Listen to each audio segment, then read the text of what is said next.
Hey everybody, welcome back to my channel, Christian Mechanic. I got another cool little pickup for you. So I was at Home Depot the other day and I seen this gear wrench set that was on sale. It's originally $59.99. It was on sale for $49.99. So it was 10 bucks off. So I've been looking at these ratchets for a while, just getting one of these ratchets, and they're like 20 some bucks on Amazon or whatnot. So I figured might as well just pick up the whole set for a little bit more, another extra 20 bucks, and get some sockets and extensions and some bit drivers and everything else. So it's made by Gear Wrench. The part number is 81039, and it's their 55 piece ratchet and bit driver set. Both of these ratchets are both 72 tooth design, and they are both locking flex head, and they are also the slim head design. And this product is made in Taiwan, and it does have a lifetime warranty. So you got that on the back here, and then also on the back here it tells you about the arc swing, 5 degrees arc swing with the quick release tool on it. Slim head design, like I said. The finish on them is really nice. And then you got all your different types of your bit drivers here. Your 6-inch holder, slim head ratchet. You got a 6-inch and then a 12-inch, a 4-inch extension, and you got your metric sockets. Smallest is 3/16 all the way up to 9/16, and then your metric is 4 millimeter, and your biggest is 13 millimeter. And you got two 1/4-inch adapters for the ratchets. And then you got your Phillips bits, your slotted bits, your hex bits, and your Torx bits come with the set. So here's the set I got about 2 years ago that I did for Christmas, that I did a video on a while back. So, but I got this off Amazon too. But this is a more of a complete set off Amazon here. But just to show you guys what we got here, they are the same exact sockets that they have on Amazon here. So here's your 13 millimeters right here, and they both carry the same part number and everything on them, and even have the knurling on the side for the metric and the stamping for your 13th. So the sockets that they give you in this are the same ones that they sell on Amazon as your whole kit there. So you got that. Got your bit adapters right here that go into the ratchet. Then you can just use it without it. Like I said, your Torx bits and your hex bits and your straights and your flats and your Phillips bits. You got all that stuff in here. You got 10 of each, or there's 30 different bit drivers right here. And then it comes with two adapters here. They're both the same thing. They're both the same size. Here's the 12-inch one. And like I said, this 12-inch one, what I noticed about it is it's a straight handle with that. And then you got your locking flex head here. It says it locks in 9 different positions, but it'll do a 180 degree. And then your reverse switch is not recessed, but it ain't no thicker than has like a little thumb wheel here that you can use for it too. And like I said, this just snaps in here, and you just snap your sockets on the end of this. And like I said, then you got yourself a slim head ratchet. Only thing is the bit drivers, they're kind of flimsy. They're not super tight on here, so just got to be real careful. I mean, they're in there pretty good, but like I said, it's just a little adapter, so it goes through here. It's not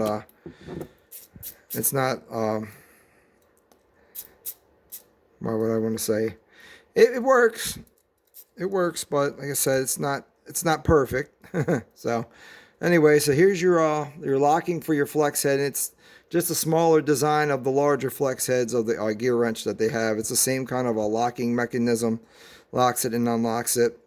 Of course, you got part numbers on here also for all your stuff that's stamped, and gear wrench stamped on both sides and a little bit larger on the both sides here. You got your handle here, and like I said, here's your adapter. So we're going to go ahead, and I've already taken the little one apart just so I can show you guys the inside of this.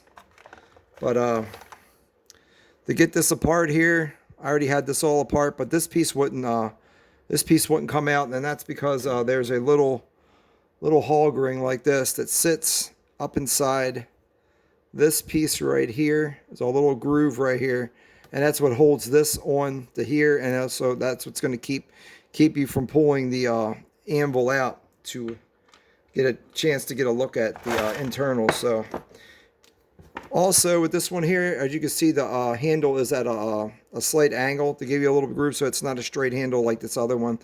So it's got a little offset to it, so it's a little bit different. And then also with this one's got laser etching on it instead of stamping, so that's another thing that's different. But the same locking mechanism, the same 9 positions, you know, it's the same gear teeth, 72 tooth gearing that's inside this. So I'll just go ahead and I'll just show you guys the inside of this real quick.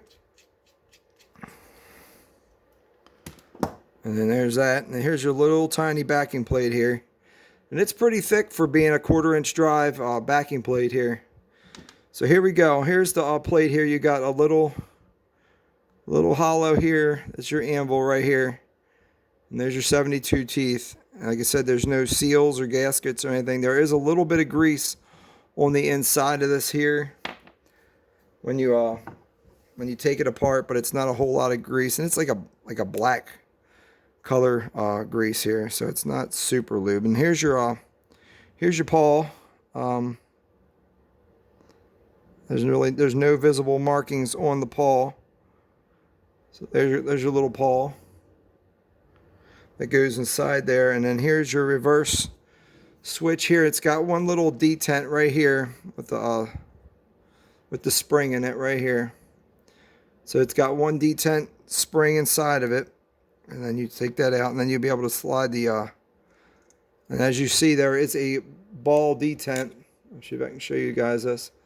Underneath here is a ball detent and stuff under there, so when you slide this out, there's a spring and a ball that's going to come flying out. So we're not going to go in. I'm not going to pull this whole thing out because it's so small. It's kind of a pain to get it to go back in. But as you can see right here, though, there is a rubber seal on this reversing lever here. I'll see if you guys can see that. There's a little rubber gasket on there. So the reversing lever does have a rubber gasket into it. So I'm not going to pull that out. I want to put that back in because I don't want to be fighting trying to get that ball detent and that stuff back down in there just for just the sake of time. But you guys know what's in there now. Make it easy for you guys. If you ever have to come in here and lube it, you know what you got inside here.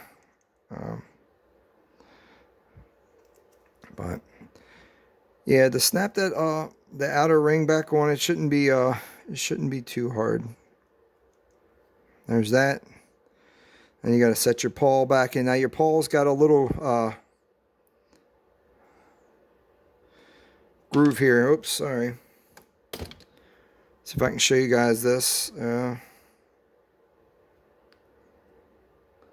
Actually, both sides of the pawl are actually the same, so it doesn't really matter what way you put it back in there. It's gonna go back in there either way.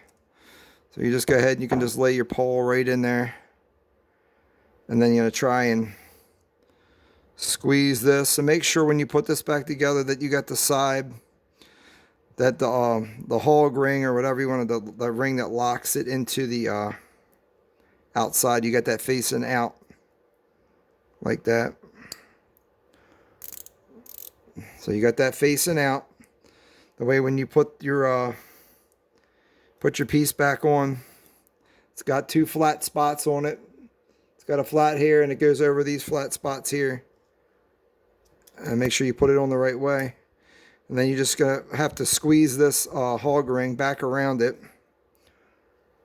Now I have a couple different kinds of picks here. I have these Harbor Freight picks here, but these were kind of too fat, so I had to go out and get out my Craftsman Professional here. The tips on them are a little bit sharper, and I was able to get down in there a lot better with these. So, and then just stretch it, and it goes right back in there. Now the piece is in there. Like I said, it's really easy to put together. And like I said, I just wiped some of the grease out, so I'm just going to squirt some of this oil. Put some oil down inside there. Throw the cover plate back on. And we'll put their two, now these are T5 Torx bits, and they do have blue Loctite on them, but I'm going to go ahead and we'll throw these back in. 1, 2, and like I said, the other ratchet is exactly the same as this one. They're not, you know, like I said, pretty easy to service. Like I said, just a lot of small parts, so you just got to be careful when you're taking it apart, not to lose anything because the parts are so small. I even seen somebody take put the tool inside of a bag, like a big plastic bag or Ziploc bag, and then take it apart in there. That way, if something goes flying, you don't lose it, because you don't want to lose. You don't want to lose none of these little parts, because then you'll be forever finding it. Sometimes you may not even be able to find it. But like I said, this is the last one they had at Home Depot. If you guys have one at your Home Depot, if you're looking for a little quarter bit drive tools here that you can use, like I said, I thought this was pretty neat. I like the locking flex head on it, just myself here. I just thought that was neat, so I just picked them up. Anyway, guys, just wanted to share that with you. Hope this was educational for you. Learned a little bit. Got to see a little bit. But I just want to thank everybody for watching it. God bless you guys. Thank you very much, and stay safe.